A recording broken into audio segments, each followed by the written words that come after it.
Bem, muito boa tarde. Eu espero não demorar muito no que vou contar.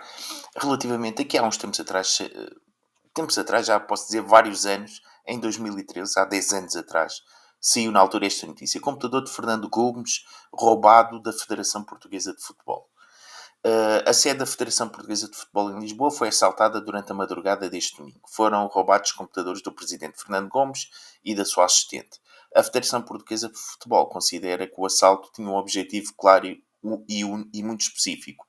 Depois aparece aqui um comunicado de Fernando Gomes, praticamente a falar num computador, a pedir para devolverem, enfim. Aquilo que convém dizer é o seguinte. Nas regras do bom jornalismo, normalmente quando se dá uma notícia, também tem que se dar o seu desenvolvimento e depois, quando a notícia tem um fim, também anunciar o seu fim. Ou seja, nesta notícia, não nos foi dado o que é que aconteceu.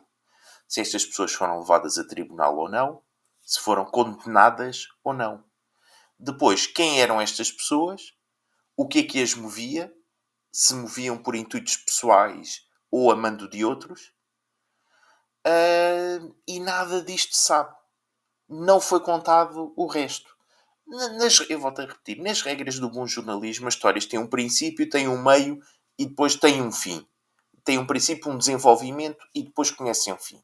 E nesta história, rapidamente ficamos com a sensação que é uma história pouco credível.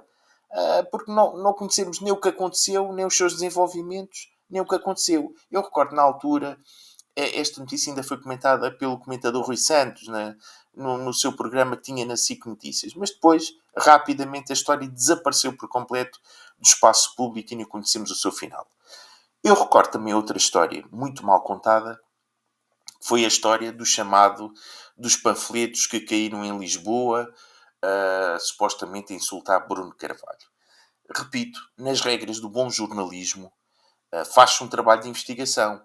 Envia-se um jornalista para a rua, para recolher panfletos, para ler o que está lá escrito, para entrevistar pessoas que viram cair os panfletos, e nada desse trabalho foi feito.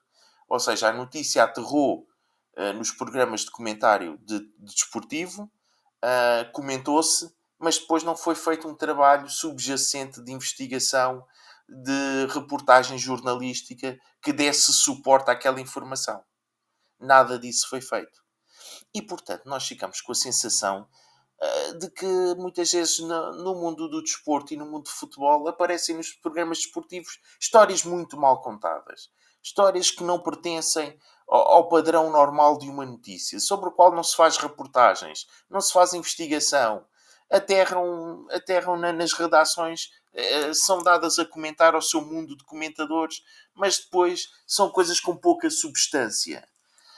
E, portanto, eu pergunto aqui ao polígrafo da SIC, porque nas regras do polígrafo, normalmente, eles não investigam trabalhos de jornalistas, não investigam acontecimentos e histórias anteriores à sua existência, mas que é feito ao polígrafo da SIC desta história do computador de Fernando Gomes roubado da Federação Portuguesa de Futebol? Que é feito ao polígrafo da SIC da história do panfleto a insultar Bruno Carvalho? Sabe qual é a sensação com que se fica? E isto é só uma suspeita. É que isto são pseudo-histórias. Não são histórias coisa nenhuma. Entende? São notícias fabricadas por assessores que depois têm o poder de as colocar na comunicação social. E depois há uma comunicação social que dá, como se costuma dizer, dá um jeitinho. É a ideia com que se fica. É a sensação com que se fica. É a suspeita com que se fica. Entende? E sobre estas coisas, o polígrafo não diz nada. Não investiga trabalhos de jornalistas. Pois é o polígrafo, como nós o percebemos. Muito obrigado, então. Continuação de um bom dia.